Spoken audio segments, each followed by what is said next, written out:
안녕하세요. 토스팀에서 프론트엔드 데브옵스 엔지니어로 일하고 있는 김도환입니다.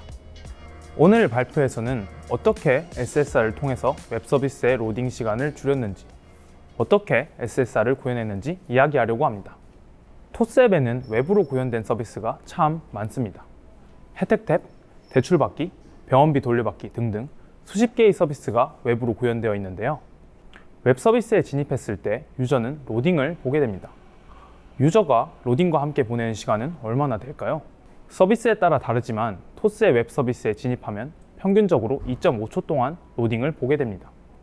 토스의 웹 서비스가 콘텐츠를 전달하는 흐름을 한번 소개해 드릴게요. 먼저 유저가 웹에 진입하면 브라우저는 프론트엔드 서버로 HTML을 요청합니다. 그러면 프론트엔드 서버는 빌드 타임에 미리 생성해둔 HTML을 응답으로 제공합니다. 빌드 타임에는 유저를 식별할 수 없으므로 이 HTML에는 실제 콘텐츠가 아닌 로더나 스켈레톤이 들어있습니다. HTML을 가져온 뒤에는 헤드 태그에 CSS나 JS 같은 렌더링 차단 리소스를 모두 가져온 뒤에야 돔을 그릴 수 있게 되는데요. 토스 커뮤니티에서는 자주 바뀌는 CSS는 HTML에 인라이닝하고 그 외의 리소스들은 캐싱이 되도록 해두었습니다. 그래서 대부분의 경우 HTML만 가져오면 바로 화면에 UI를 그릴 수 있게 됩니다. 유저는 HTML 응답을 받은 뒤 곧바로 로더를 보게 되는 거죠. 두 번째, 토스 커뮤니티에서는 리액트를 사용하고 있는데요. HTML을 받아온 뒤에는 리액트 앱이 들어있는 번들 파일을 요청하게 됩니다. 저희는 번들 사이즈를 줄이기 위해 다양한 노력을 해왔는데요. 사이즈를 상당히 줄였음에도 번들 파일의 용량은 250에서 350KB 정도로 꽤 무겁습니다. 그래서 네트워크 환경이 느린 경우에는 이 파일을 가져오는데 꽤 오랜 시간이 걸립니다. 세 번째, 번들 파일을 가져온 뒤에는 자바스크립트 코드를 실행합니다. 그러면 리액트 앱이 실행되는데요. 성능이 좋은 최신 기기를 사용한다면 이 작업은 금방 끝나지만 저사양 기기를 사용하는 경우에는 시간이 오래 걸릴 수 있습니다. 네 번째, 토스 앱은 개인의 금융 정보를 다루는 서비스이므로 개인화된 콘텐츠를 보여주는 경우가 대부분인데요. 리액트 앱이 실행된 후에 유저의 정보를 가져오기 위해서 API 서버로 요청을 보내게 됩니다. 그리고 응답을 받으면 드디어 유저에게 콘텐츠를 보여줄 수 있죠. 네, 지금까지 토스 웹 서비스가 유저에게 콘텐츠를 전달하기까지의 과정을 소개했는데요. 기다리는 시간이 꽤 깁니다. 1. HTML 요청해서 응답을 받고 2. 자바스크립트 번들을 요청해서 응답을 받고 3. 번들을 실행하고 4. API 서버로부터 응답을 받고 나서야 콘텐츠를 보여주게 되는데 그동안 사용자는 계속 로더를 보면서 기다려야 합니다. 유저가 기다리는 시간을 아껴줄 수는 없을까요? 토스 커뮤니티는 이 문제를 해결하기 위해서 한 번의 요청으로 콘텐츠를 바로 보여줄 수 있는 새로운 아키텍처를 설계했습니다. 바로 SSR을 이용하는 것이죠. 브라우저에서 HTML을 요청할 때 헤더에 유저를 식별하기 위한 토큰을 전달합니다. 그러면 프론트엔드 서버에서는 해당 요청이 어떤 유저로부터 온 건지 알 수 있으므로 토스 API 서버에 바로 요청을 보낼 수 있게 됩니다. 기존에는 리액트 앱이 실행된 후에 보내던 API 요청을 미리 보내는 거죠. 게다가 프론트엔드 서버와 토스 API 서버는 물리적으로 가까이 있기 때문에 브라우저에서 토스 API 서버로 요청을 보내는 것보다 훨씬 빠르게 응답을 받을 수 있습니다. 이제 프론트엔드 서버에서는 API로부터 가져온 값을 이용해서 서버 사이드 렌더링을 할 수 있습니다. 콘텐츠가 담긴 완성된 HTML을 바로 생성해서 유저에게 응답으로 줄 수 있게 되죠. 즉, 유저는 한 번의 요청만으로 보고 싶던 콘텐츠를 바로 보게 됩니다. 새로운 아키텍처에서는 1. 자바스크립트 번들을 불러오는 시간 2. 번들을 실행하는 시간 3. 브라우저가 토스 API 서버로부터 응답을 받는 시간을 아낄 수 있게 되므로 유저는 훨씬 빠르게 콘텐츠를 볼 수 있게 됩니다. 더 이상 로더를 보면서 기다릴 필요가 없죠. 그렇다면 실제로는 얼마나 빨라졌을까요? 토스팀에서는 구글에서 제안하는 웹 사용자 경험에 대한 지표인 웹 발타스를 측정하고 있습니다. 이 중 로딩 성능에 대한 지표인 LCP를 한번 보겠습니다. LCP는 가장 큰 요소가 그려지기까지에 걸린 시간을 측정하는 것인데요. 일반적으로 LCP를 로딩이 완료된 시점으로 볼 수 있습니다. SSR을 이용한 새로운 아키텍처 도입 후에 로딩 시간에 대한 지표인 LCP가 얼마나 빨라졌을까요? 웹바이탈스에서는 P75, 100명 중 75 등의 LCP를 기준으로 성능을 판단하는 걸 권장하는데요. P75 기준으로 다음과 같이 성능이 개선되었습니다. 대표적인 서비스 몇 개를 소개해 드릴게요. 혜택 탭은 2.5초에서 1.6초, 내 보험은 2.5초에서 1.1초, 신용카드 혜택 추천은 1.9초에서 1.1초, 계좌 만들기는 1.7초에서 0.9초로 평균적으로 LCP가 44%나 단축되는 걸 확인할 수 있었습니다. 그렇다면 이 개선이 유저의 시간을 얼마나 아껴줬을까요? 토스 웹 서비스에 유저가 방문하는 횟수는 한 달에 약 2억 8,500만 번 정도입니다. 그리고 감소한 평균 LCP는 0.9초입니다. 이를 토대로 계산해보면 월 8.1년, 연 97.6년의 로딩 시간을 아끼게 되었습니다. 즉 매년 약 100년을 아끼게 된 것이죠. 새로운 아키텍처 설계부터 마이그레이션까지 꽤 지난한 과정이었지만 유저의 시간을 많이 아끼게 된 작업이었습니다. 지금까지 SSR을 이용해서 유저가 기다리는 시간을 아껴준 이야기를 해봤는데요. 그렇다면 토스 커뮤니티는 SSR을 어떻게 구현했을까요? 토스 커뮤니티는 리액트를 위한 서버 사이드 렌더링 프레임워크인 Next.js를 사용하고 있습니다. Next.js를 이용하면 SSR을 손쉽게 구현할 수 있는데요. 페이지 단위로 서버 사이드에서 값을 가져와서 사용할 수 있습니다. 구현은 간단합니다. 페이지라는 최상위 컴포넌트를 선언하고 페이지 컴포넌트의 getInitialProps 프로퍼티의 함수를 선언합니다. 해당 함수에서 서버로부터 데이터를 가져온 뒤 해당 데이터를 사용한 props를 리턴해주면 페이지 컴포넌트는 그 props를 바로 사용할 수 있습니다. 클라이언트 사이드에서는 데이터를 가져올 필요가 없죠.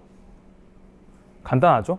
마이그레이션을 위해서 해야 할 일은 기존 클라이언트 사이드의 데이터 패칭 로직을 getInitialProps로 옮기는 것 뿐입니다.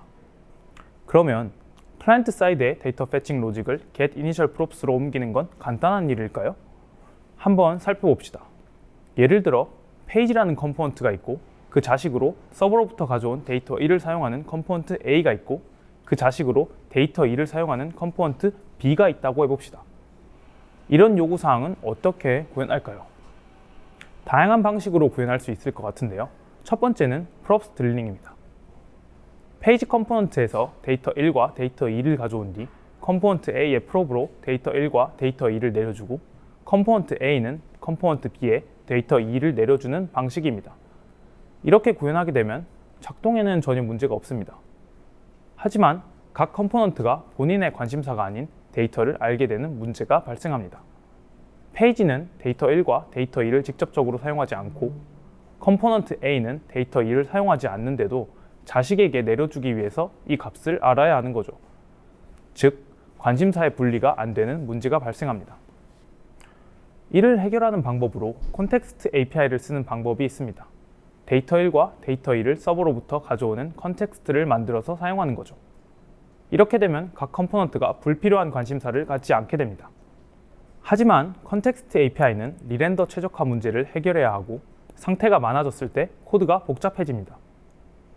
SWR이나 리액트 쿼리 같은 데이터 패칭 훅 라이브러리를 사용하면 서버에서 가져오는 값을 간결한 코드로 관리할 수 있습니다.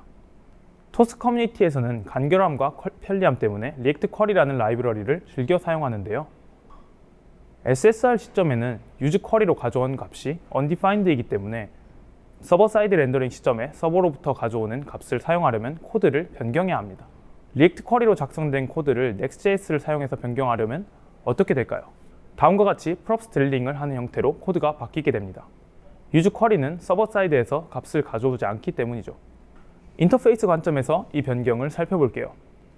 모든 컴포넌트의 props가 바뀌어야 합니다.